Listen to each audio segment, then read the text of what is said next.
public entertainment, if only because the game is normally viewed through the perspective of the traditionalist eye.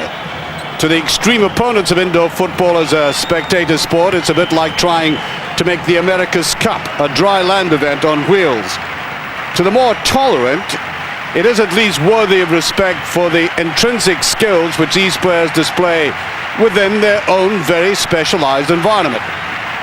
In short, you either like this experience, they need not necessarily be greatly successful in the outdoor game, but they are finally home to the special requirements of this sport. And if you're joining us for the first time, you're almost guaranteed some spectacular goals by indoor football standards.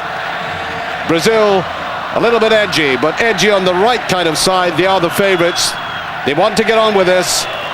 And there they are, number 10 there, the man who scored a hat-trick, Choco, in the semi-final. Off we go into FIFA's third World Cup Indoor Cup Final.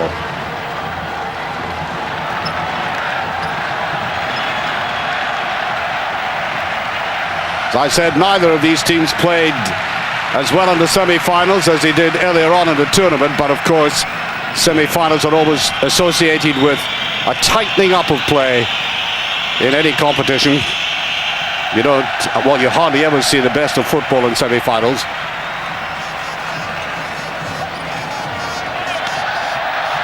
That's the Spaniards getting great backing. 17,000 watching this game. There they go, and a neat little tackle there by number 6, Firmino.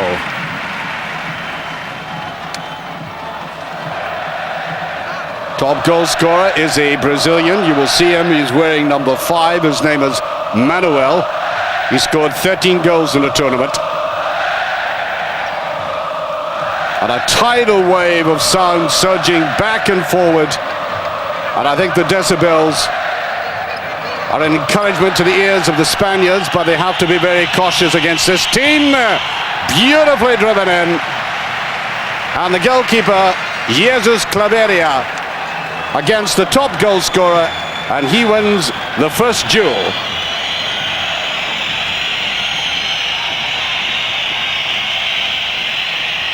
The football is slick, there's no doubt about that. At times it is.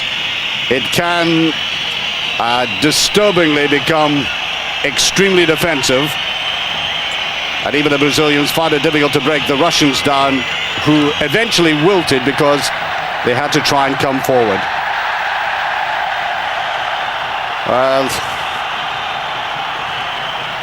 Well, you never come to a football match in Barcelona without getting the crowd involved. No difference being played indoors. Here's Torres Fuentes.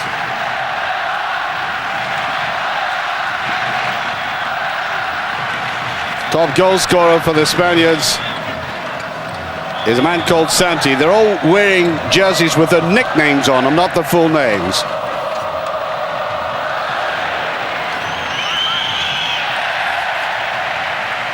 We had two hat-tricks in the semi-finals, one by Choco, as I've already said, the Brazilian player, and one by Vicente Martinez Bass, to give him his full name, scoring 3 for Spain against the Ukraine.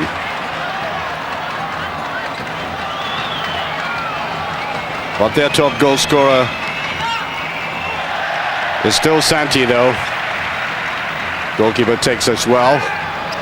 While Brazil came to the Netherlands, as I said, 8 years ago, and played a Dutch in the final and won then. So I don't think they'll be put off by this almost intimidating noise going on in the background.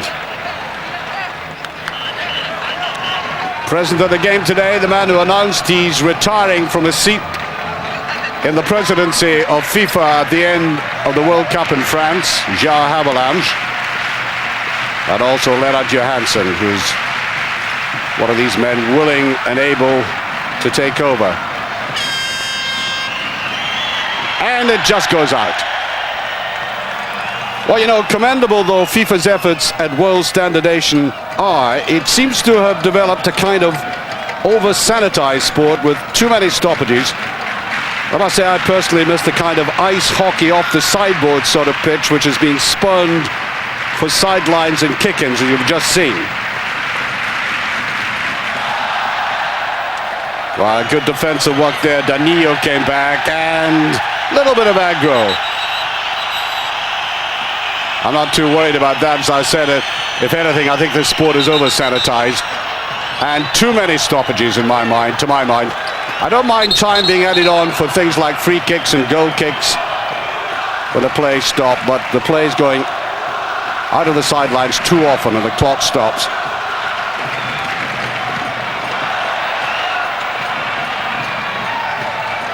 That was Firmino trying to get away. I make it about 5 minutes played.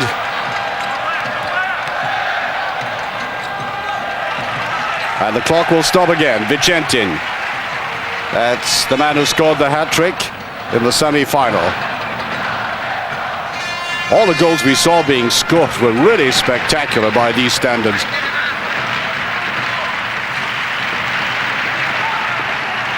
And the Brazilians have been quite happy to allow teams to attack them, and then they go down this pitch with bewildering pace. And their shots that go whipped in with such confidence and elan that distinguishes them from the other sides. It really does. Arriba, you hear from the bench there. That was Ferreira picking it up. Here's the advance, so surrounded, and he almost gets it through there to number 5, Manuel. Here's number 5, Vicente. Spain's number 5 wants Scenario himself, and that was Arnaldo Ferreira. Tiny, diminutive little character, very tricky indeed.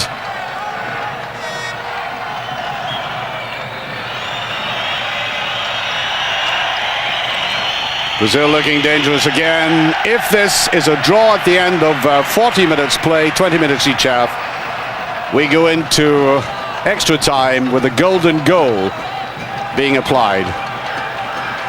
The golden goal that the man watching this game, João Havelange, personally has objected to in the World Cup in France. But there will be, I think, many a battle about that. That's Pato. Ferreira picks it up, puts it inside to Sanchez. Here's the break. He's got a man on that side. It must be... No. Well, a real surprise there, missed by Danilo. And the problem there was the wrong man had come forward. Danilo probably much better as a defender than a goal nabber like that. But that's a dreadful miss by the Brazilian standards. Coach won't like that. They've buried all of these chances, and that was right over the top. You can hear what the crowd think about that. Yes, he took him away deliberately, and I think Danilo exhibiting a little frustration for having missed that glorious chance seconds before. Squads of 12, and they can sub at any time.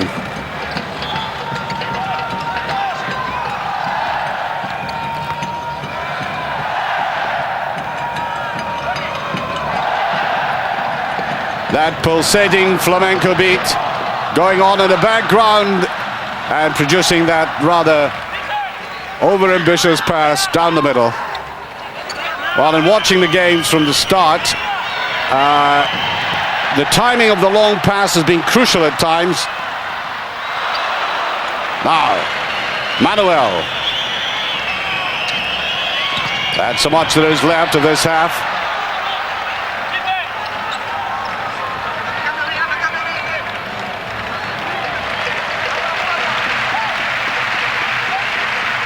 This is Ferreira.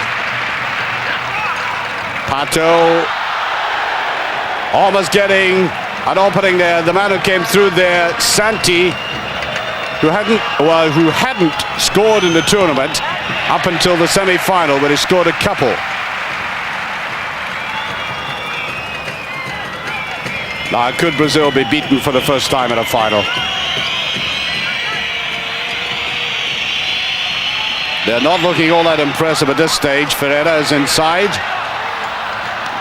Juan Linares. And the ball played just a little bit too much to the left-hand side. That's Spain's top goal scorer in the tournament. 6 goals he scored.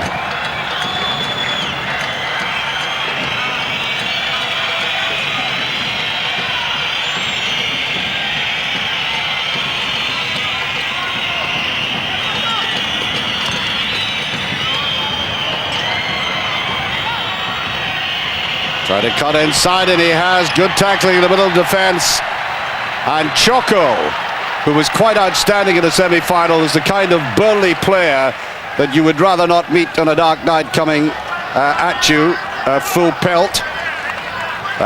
He is very uncompromising as he goes forward, and although this is not meant to be an overly physical game, he does make his physique pay off. Shots raining in now from the Brazilians. Here's the break. I think he's got to let fly. And does. Again, Santi comes forward. And the crowd almost ticked the roof off with this shot whipped in suddenly.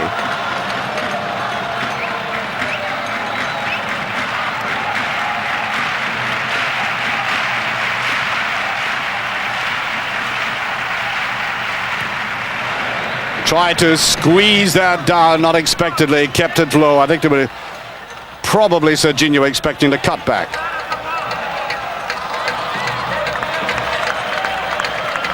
Still no scoring. You're watching Spain play Brazil for the world indoor title.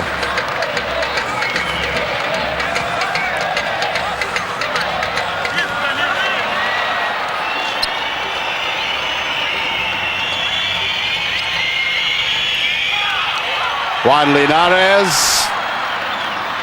That's a lovely little ball and just plucked away there from the eager feet of Ferreira. Choco got to do it this time, and he does. Brazil open the scoring, and a man who missed that chance earlier on, Danilo, 25 years of age, comes to the bench to celebrate as the holders of the World Cup blast their way into a 1-goal lead. An ominous moment for the Spaniards. Brazil 1 up. Typical of what we're seeing from the Brazilians earlier on in the tournament, but they haven't looked all that impressive in terms of possession of the ball, but they have been simply overwhelmingly tremendous in front of goal. They've been able to pick up chances that perhaps other teams would miss. And that has been the characteristic that separates them from the others. Now they've got to fight back. Spain 1 goal down, and testing out the Brazilian goalkeeper there, Serginho. The oldest player in the side, Serginho, 32. And the corner kick, that was Pato who drove that in. They're still trailing 1-0, and that's another corner kick. They have to beware the way the Brazilians can counter-attack.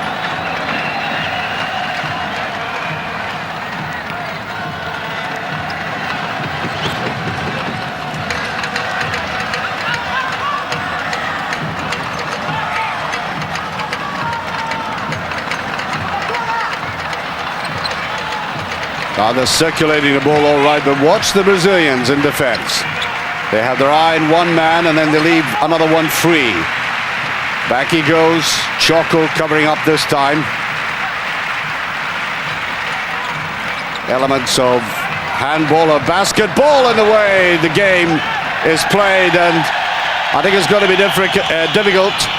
That ball by Javier Llorente fired in. Difficult to beat this Brazilian goalkeeper.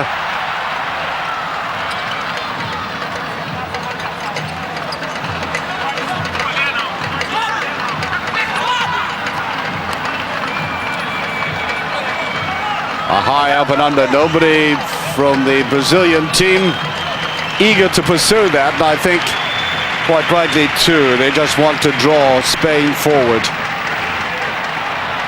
The run wasn't made there.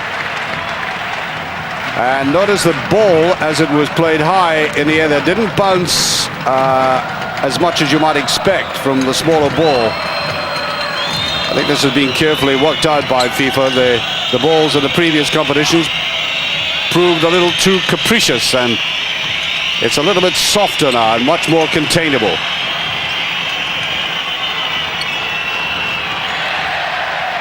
Well, not bad having a tackle like that, and the driving shots of the Brazilians really have been staggering at times. They do hit the ball much more cleanly than any of the other sides.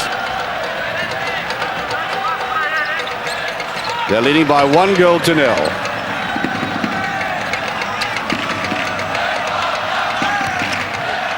This little man can be dangerous, take it away from him, but I think what he lacked there was any support in the penalty box or penalty circle. But they do get the corner kick. Not that that normally brings any great advantage. This is where I think I would prefer the game played right up against the boards. Widen the pitch, give the players just that little bit more breathing space. But I think I would be shot down in flames in the FIFA offices. But they went there and suggested that. They want this to be seen as a kind of mini football match based on the normal standards, and that's a free kick. Manuel goes down. Manuel, the top goal scorer, 25, comes from Rio. The landings on the beach are somewhat softer, and off goes Javier Llorente, the man who had that great shot a couple of minutes ago. He might have a knee strain there. There goes the Spanish goalkeeper. They can't get it through the defensive wall.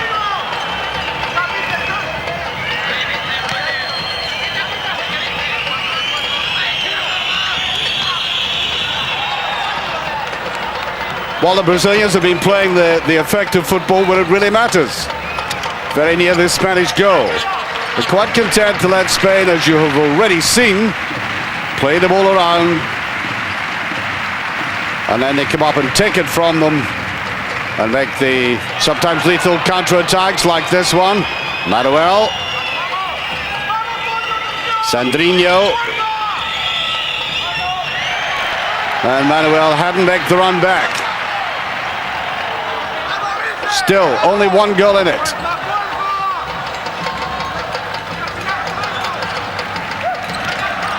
That's almost got through there, you know. That was good play by Spain.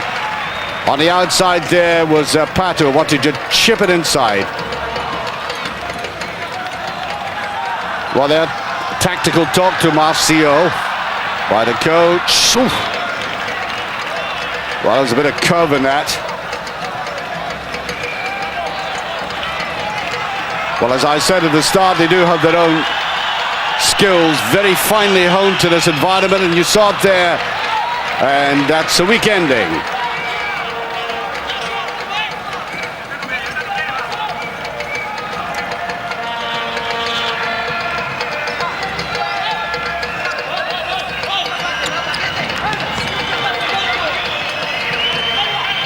Sandrinho put it right across here. Look at the running off the ball by the Brazilians. Pass, then move. And of course the Brazilians have always been traditionally blessed with the ability to play in very confined spaces, quick 1-2 football. A la Romario, of course, and Bebeto. We've seen that pair do it so often for the Brazil national side in recent years. Players like Didier and Serginho, Pele himself, all renowned for the quickness of movement and passing together.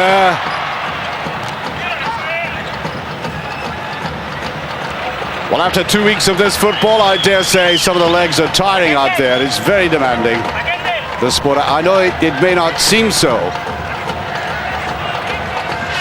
but the legs go, I think, before they start being unable to get the lungs going properly. I think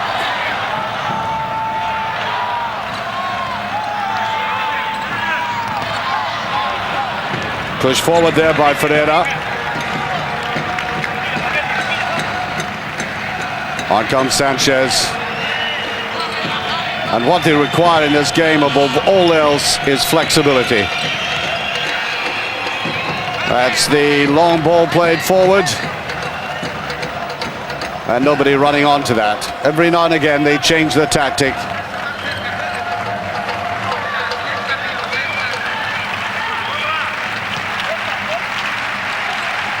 What a crowd have been behind them all the way. They still are. I think they're rather depressed by that Brazilian goal just at a point when the Spaniards had been dominating.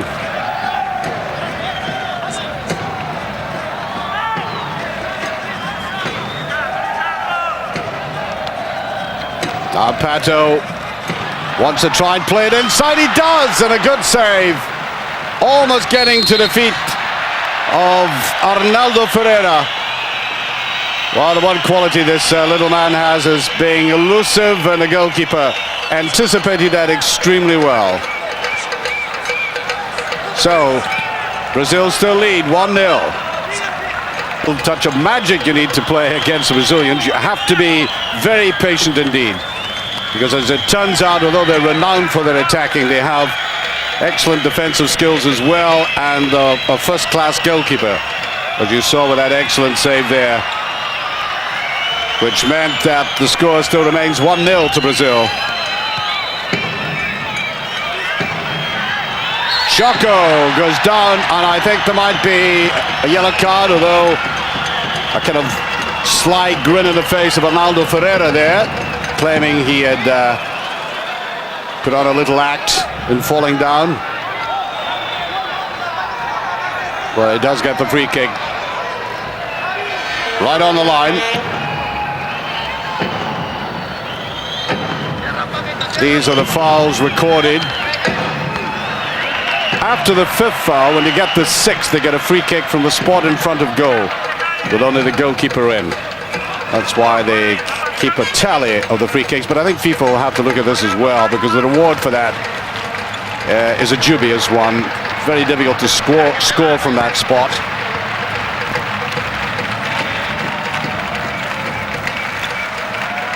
We don't want to necessarily make goal scoring any more easier in this, but if they're trying to cut out foul play, I think the reward must be a little bit harsher, better and harsher on the people who committed it. And that's a goal. Choco. 2-0.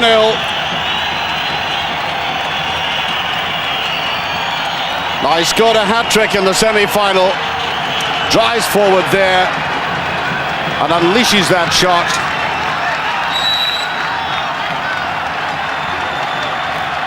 And now Brazil might not be an insuperable lead, but a very useful one at this stage in the first half. And there, as we watch the replay there, the ball slipped in. What a way to retaliate.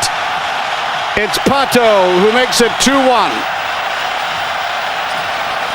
To the delight of this crowd, and think a deflection though. Yes, the ball definitely deflected in.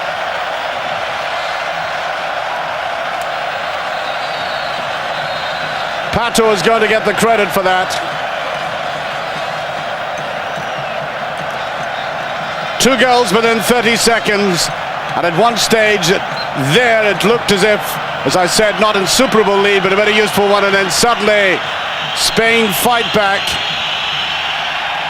I think they deserve that for the efforts they've made in going forward, playing as aggressively as they can. I was saying about the free kicks, I think the reward should be that the team suffering was given a better chance of scoring. Oh, here's a very good one now, and the goalkeeper comes out again, looking for somebody inside. That was Leonardo who made that break. And they're calling for a timeout. The Brazilian coach calling for a 1-minute timeout. Either coach can request that in either half. Well, this goalkeeper has turned out to be one of the best in the tournament.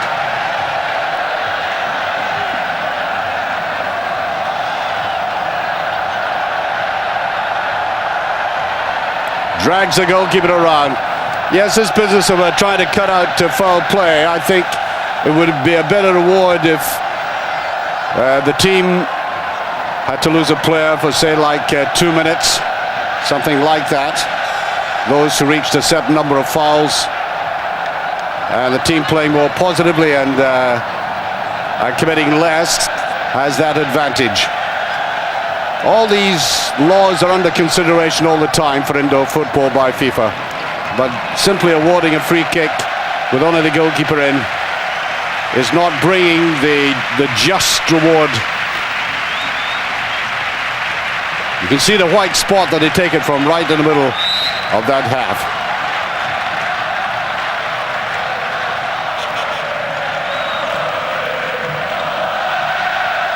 A delighted crowd now. Certainly can sing. It is part of Spain with a claiming a corner kick. Yes, that seemed to come off the Brazilian player.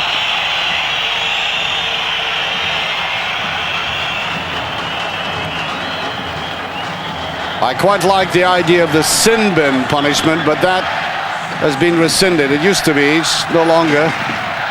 Although when a player is sent off for good in a game, if he's red carded, try to take that quickly. Choco getting involved.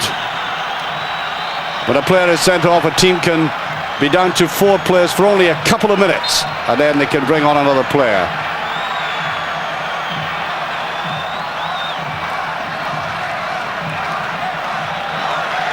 Santi to take this.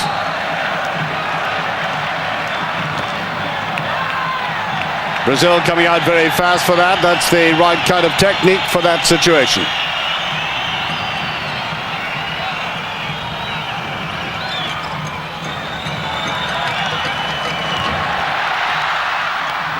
Bit more aggression. Can he cut it back? He's pushed right out of play, and that surely is a yellow card. Well, I'll be very surprised if it isn't. Well, the referee has awarded a free kick rightly. That's the 4th one that Brazil's conceded. Difficult angle this, the goalkeeper gets to it again. And almost the equivalent of a corner kick. And surprisingly, the Spanish corner kicks have been taken by players who try to impart a little bit of spin and curl to the ball.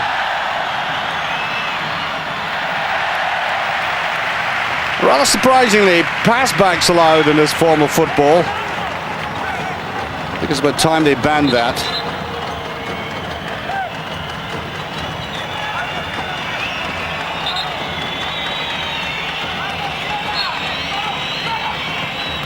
No, he couldn't curl it in. Should have passed it. That was Choco.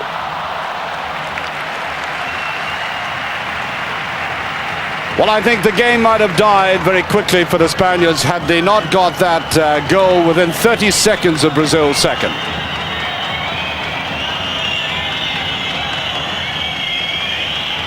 Now there's a briskness to the Brazilian play, which suddenly disappeared after that very quick Spanish riposte.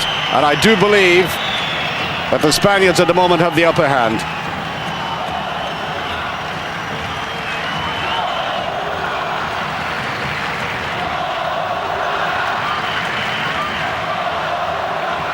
Next free kick that is committed, you'll hear the horn signifying 5 free kicks.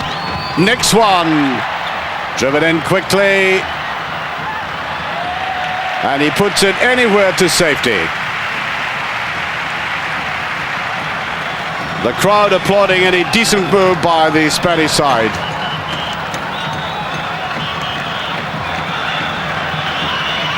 Manuel, I think he slipped himself, and that's a free kick. That's the 5th they've conceded.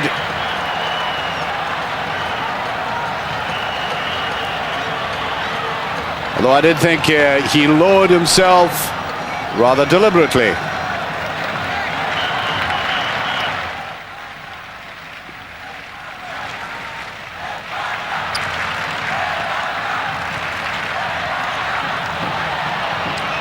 Fatal mistake. It could be brilliantly driven in, and there the third goal by Marcio. 3-1 for Brazil, and that comes from that mistake in midfield. A dreadful error. And a high percentage of the goals scored in this tournament have come from mistakes made round about the halfway line. And if the teams have had the ability, like the Brazilians, to strike very quickly, as they do here. Spanish defender there, number 7, Pato, a little bit slow in the uptake, not being able to come in for the rebound. And so the 3-1 behind, 2 minutes of the first half remaining.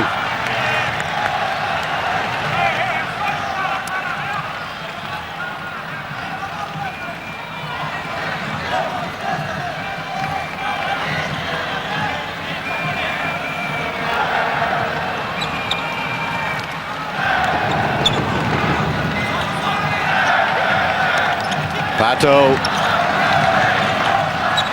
tries to lay it off again. Too many Brazilian players round there. Can he put it inside? Really, their covering up has been excellent. And at times you think they've perhaps a couple of players more on the pitch. Pereira fouled. And now we really ought to see the free kick from the double penalty spot, as they call it, with indoor football having developed its own terminology.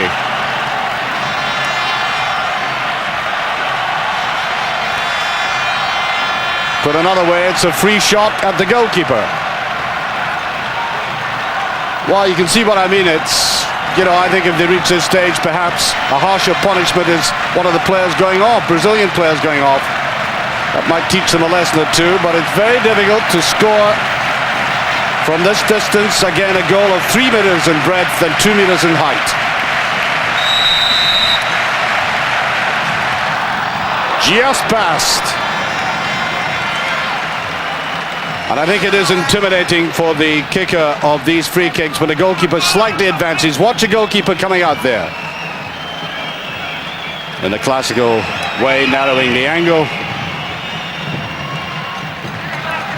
And I think they must have judged, the keepers, that if they can come out quickly enough to about there, it's not impossible to score, but very, very difficult.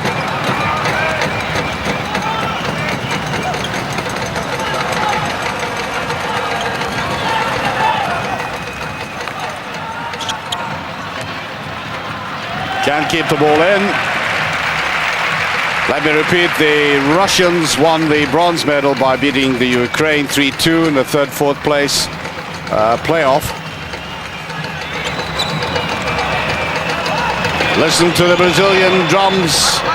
I don't think I've been to a Brazilian football match, and I've been to many without that incessant beat. It's like the pulse beat, kind of metronomic assistance to the players.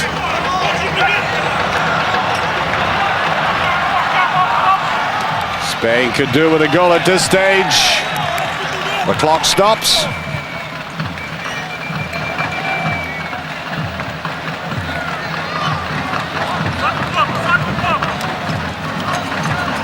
Played here to Ferreira. Ferreira going into the box again, or trying to. I notice how quickly the Brazilians have been closing them down. I think the ball has gone out of play in any case. Only a few seconds away from the end of the first half. And they get the corner kick.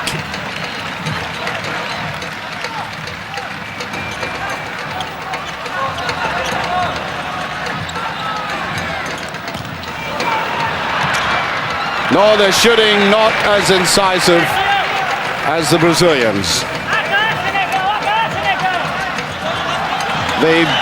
I suppose when you look at their games, percentage-wise, they've had fewer efforts at goal than some of the other teams, but they've been able to score with so many of the shots.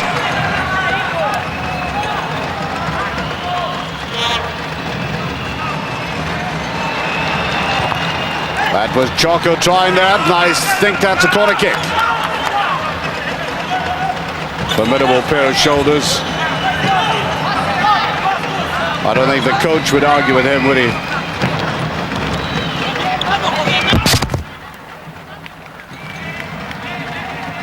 Ball hitting the mic, and we're almost hitting the halftime horn. 17 seconds away. They can scarce afford to lose another goal at this stage. And that defense is looking quite apprehensive. Now Ferreira sets it up.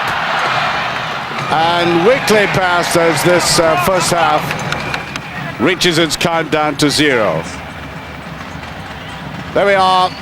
End of the first half. And indeed a long first half lasting almost 33 minutes. When you include the stoppage time, and the Brazilian coach must be reasonably satisfied with that. We had that 2-goal lead, then a stunning riposte by the Spaniards, Pato scoring that other goal, and then Marcia, something of a major anticlimax. 99% of them Spanish supporters, and their side trailing by 3-1 at the start of the second half.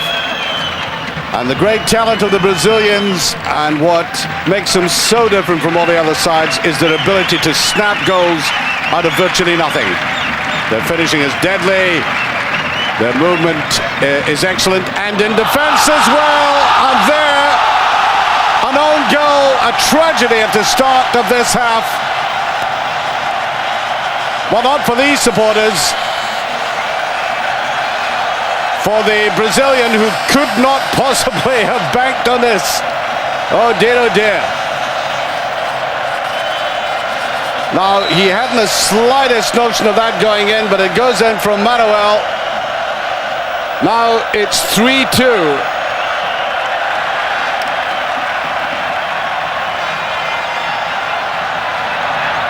Not divine inspiration, but maybe the Spaniards will think somebody up there likes them. And that this should be their trophy. The last football final we had here between nations was the Olympic final. You might remember it. An astonishing climax when Spain won with the last kick of the ball against Poland. A remarkable evening that was. Now here's the indoor final, and they've been held back by that tragic intervention.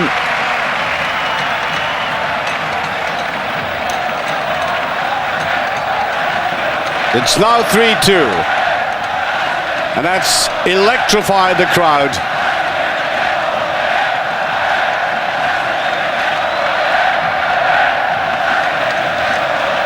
And now the vocal assistance is taking on a more creative turn.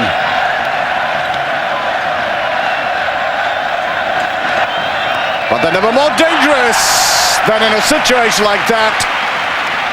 And Jesus Claveria, angered that that shot was able to come in from Bajé. Well, the goalkeeping has been very, very good in this competition. Very agile. And remember, when this ball is hit cleanly, as it is especially by the Brazilians, it goes at a fair rate of knocks.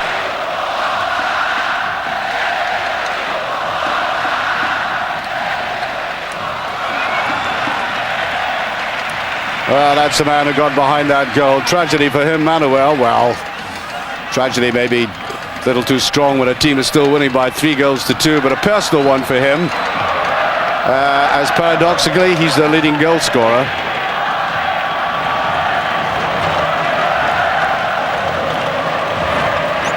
But oh, what a great psychological boost for the Spaniards, who every now and again have been playing rather slackly in midfield. Now, Choco pushing his way forward. Yes, I think he has been allowed to get away with his rather physical approach, rather over-robust at times, and he's got the physique to do it. I think the elbow came out at the end there. That's the first free kick of this half. And back come the Brazilians again. They had 3 men on the defensive wall. 3-2 to Brazil. Looking for a layback and a little bit too obvious now. Here he goes again, Choco. He wants to go on his own and he should have pushed it to the side. Now Ferreira goes in for the tackle here, and I think that was a free kick. Notice the follow through with the right leg by Ferreira. A sly little dig at the player, and the referee rightly taking that up.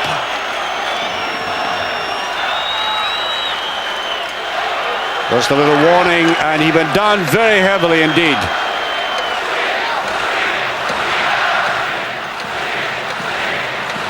And that had been an extra burst of adrenaline by both sets of players. The Brazilians, I think, hurt by that own goal, and the Spaniards given another lifeline. And off goes one of the most dangerous players in the tournament, Choco. Now, I wonder if he's gesticulating at the Spaniards or his own supporters, because I don't think the referee will take too kindly to that. Anyway, here's a shot in. Oh, glorious finish. Danilo. Now, I have emphasized how difficult it is to score from any free kick given a defensive wall. And that was done with pinpoint accuracy. A little in off the cushion into the net. So it's now 4-2.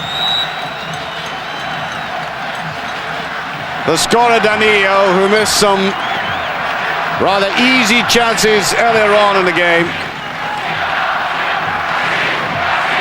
Spaniards trying to come back, and that's a shot again by Ferreira.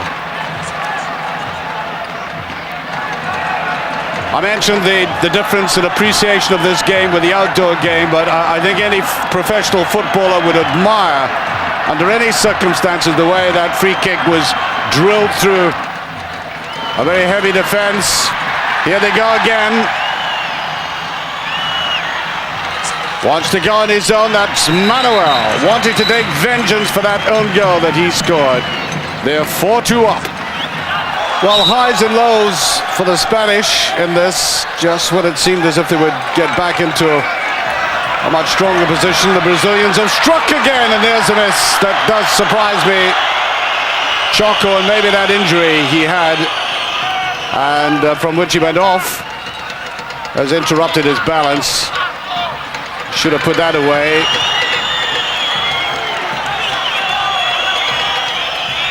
So 4-2 to Brazil.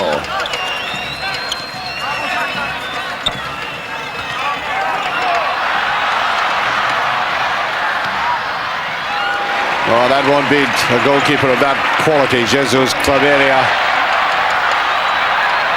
Forward they go again. Oh, brilliantly driven in. Vicente Martinez Paz, who scored a hat-trick in the semi-final, brings it back to 4-3.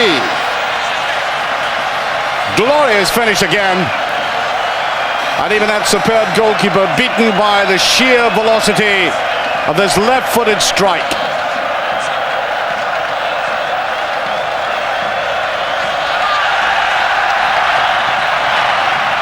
And the crowd almost taking the roof off this splendid stadium. It's really magnificent, atmospheric, empty like a cathedral, but when full like this, and when Spain are in action, you get the real value of indoor sport. The involvement of the crowd, the response of the players. That's just full again and just touched away there by Van der. On comes the top goal scorer Manuel. 4-3 to Brazil.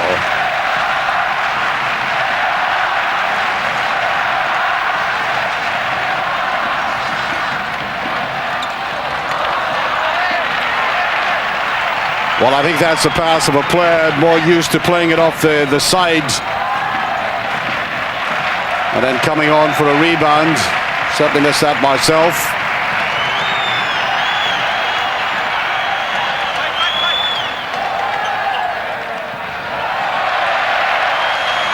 Well, they're playing confidently enough, but they're deep in their own half. Brazilians don't mind that. And that was careless play. Coach didn't like it. Right goes the goal scorer, the last goal scorer, Vicente. Ooh, very close indeed.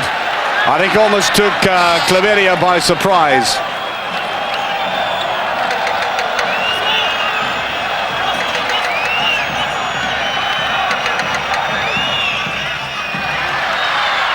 Through it goes, it's 1-on-1 and he gets away. Can he put it in? No.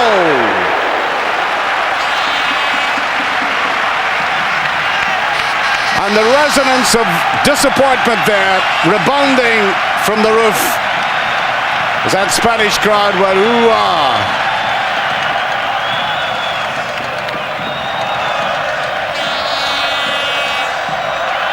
And now they feel their side has a chance.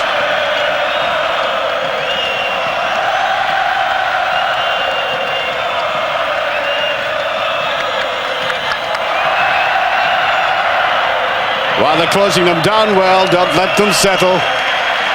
And they're doing exactly what the Brazilians have been doing at the other end, just containing their opponents within their own half.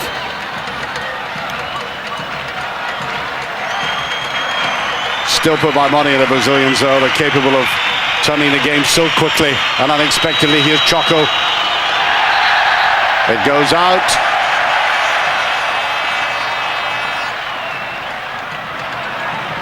And in certain ways, Espanha is just as talented as Brazil, except in front of goal. Greater goal-scoring capabilities. Free kick to Brazil.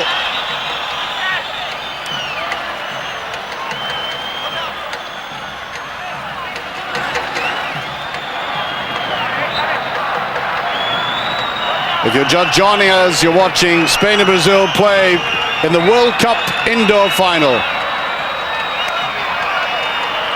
Yes, still a little bit too hard. The ball does travel very quickly, not as it used to. They've modified the dimensions, the weight and the bounce of the ball to make it a little more manageable, putting the emphasis on the player's skills.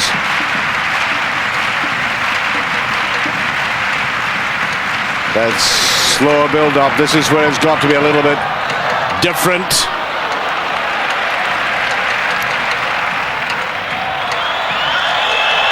Well, I'm not quite sure what they were trying there.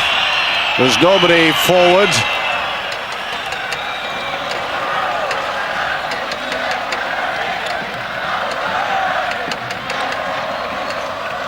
Try to drag the ball with him.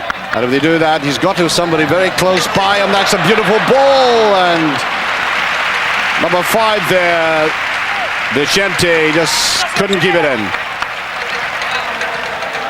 Now the man who you saw just coming on there, Ferreira, probably the best in front of goal of the Spanish.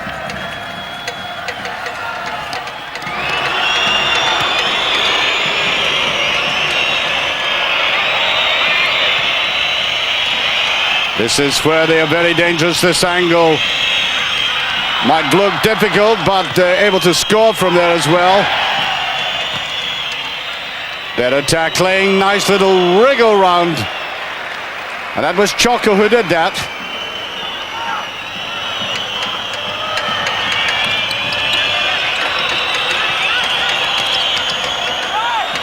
Choco.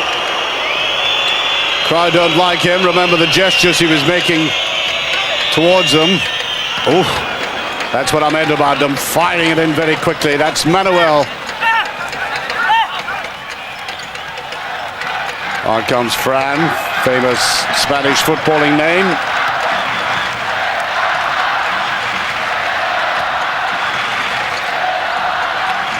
And the movement of the ball has got to be swift and unexpected. And look how static the Spanish players are at the moment. There's a run forward. Here's the shot coming in.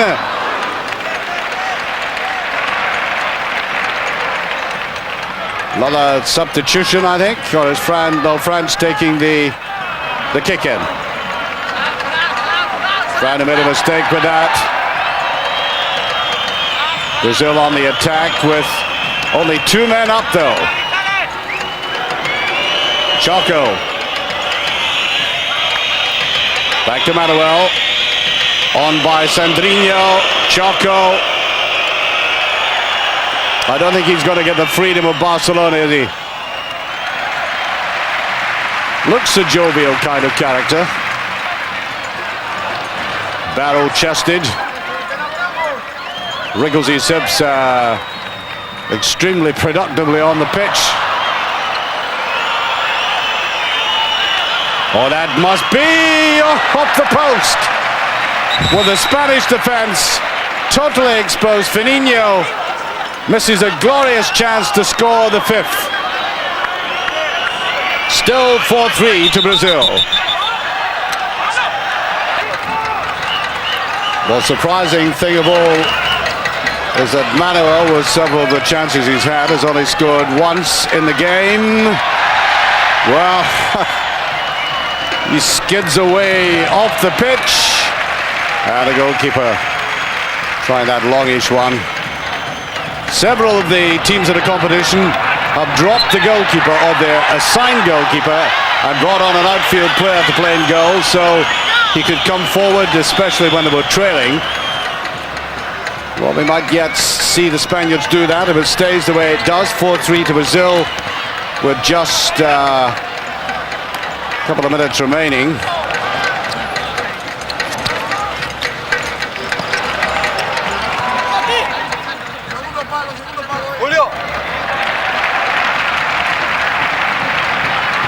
While the substitutions being made. The training consists of making sure they can sprint over short distances and keep it going for, well, something like 80 minutes. Given all the extra time that is played.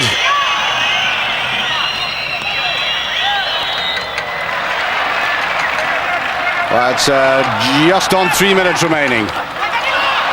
The Brazilian 2 against 1. Has he taken it a bit wide? Yes. Number 12, Van der. That's dreadful play by the Spanish defense. You certainly wouldn't see Brazil leaving themselves as exposed as that. 2 against 1, and they get what they deserve for, once again, not having enough in support. And now they're making it very difficult for themselves. 5-3 to Brazil. And given their defensive capabilities, a very forlorn situation there for the Spaniards.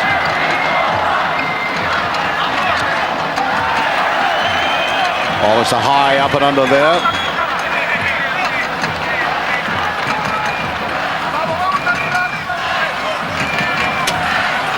Well, the crowd has stuck by the Spanish team. They've had their ups and downs, as I said. And one thing the Spaniards have been able to do is to strike back very quickly from... It's been a sequence of 2 goals behind and then pulling one back. Now it's 5-3 and looking infinitely more dangerous for them. There's annoyed with that. Marcio coming up. Now scored 3 goals in the World Cup finals. Barcelona's magnificent indoor stadium, the Palau Sant Jordi, has been reverberating with the noise of a crowd really engrossed in what has turned out to be, within the environment of indoor football, a splendid game.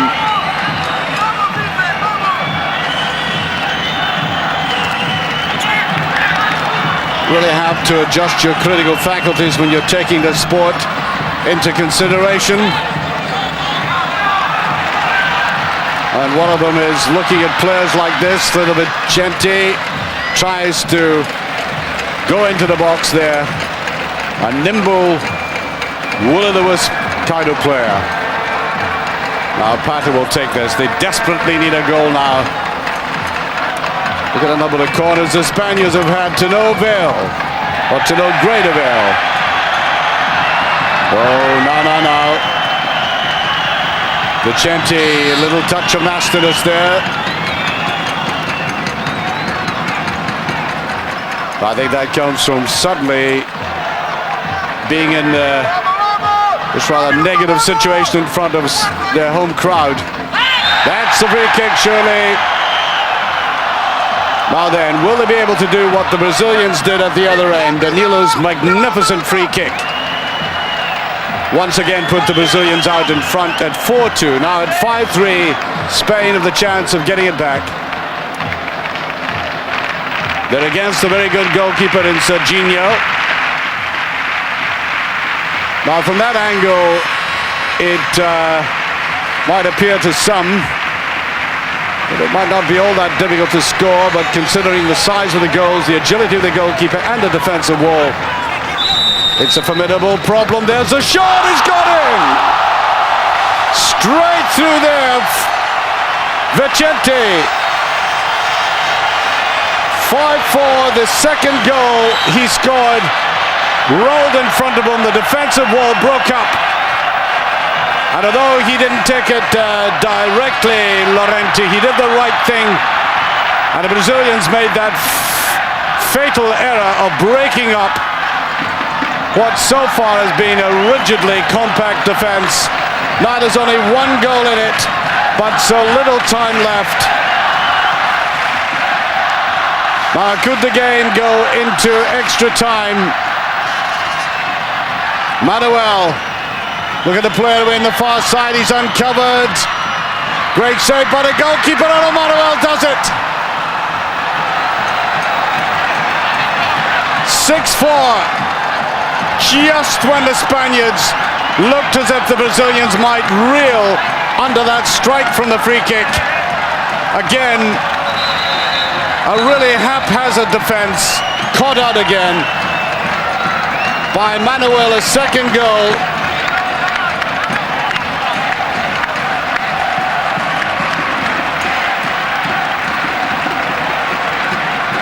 And you would think now that it's beyond Spain. 6-4.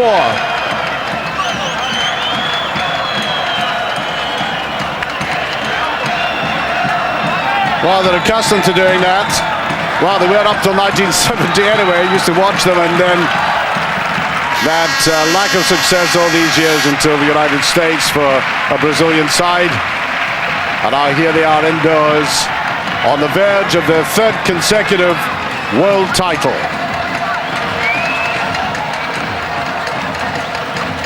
Oh dear, what it's like to be a coach of a side. You see them fighting back with a chance, and then the defense lets them down again. That's another one, no. Once again carved up, they're anxious to get on with it. Danilo, the scorer of that crucial free kick which took the score to 4-2. Just at a time when Spain were at their best. Corner kick.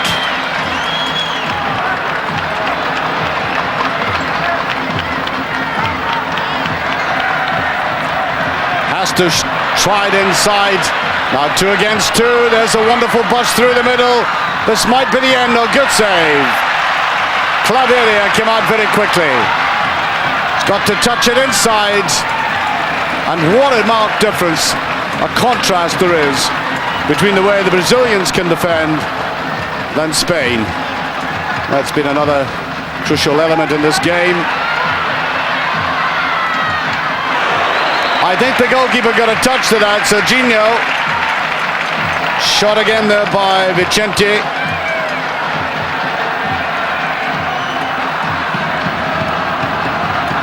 Good left foot drive. The man who scored that shot from the free kick. Slipped to him by Llorente. 2 goals in it. Spaniards in the crowd trying to out-sing the Brazilians. Still behind us, the team, which is commendable. And only 53 seconds remaining.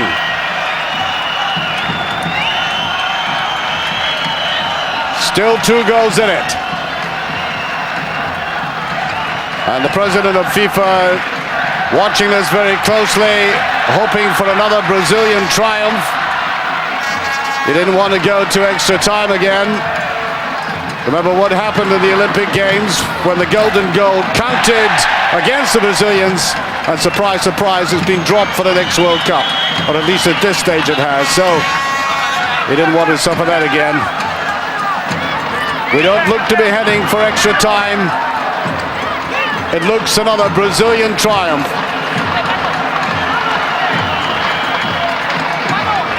Plays it safely all the way down the pitch. A Spanish team that's been led down by a very leaky defense. Poorly organized. I think the sheer desire to press forward to appease this crowd, demanding success from the outset, made them a little careless in defense. Look at the Brazilians, bottom right. Little chorus line of celebration.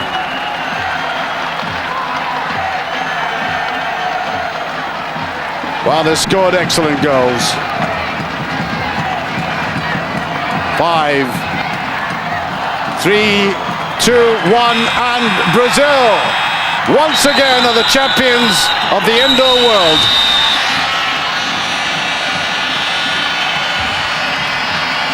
They first won it in 1989 in Amsterdam, 4 years later in Hong Kong, and now here in Barcelona, and the Spanish and Brazilian coaches embracing. I hope they separate before too long, or else action would have to be taken. And here, the celebration by the Brazilians, and the contrasting sight of the Spanish players, rather more subdued. The Brazilian supporters waiting for the presentation of the trophy. Well, Brazilian players are well known in this part of the world. A man called Romário, of course. There's Juan Samaran, Mr. Blatter at the back, Joseph Blatter, and João Havelange, three of the most powerful men in world sport. And the trophy goes to Brazil. Well, when Mr. Blatter says something, you've got to obey, and the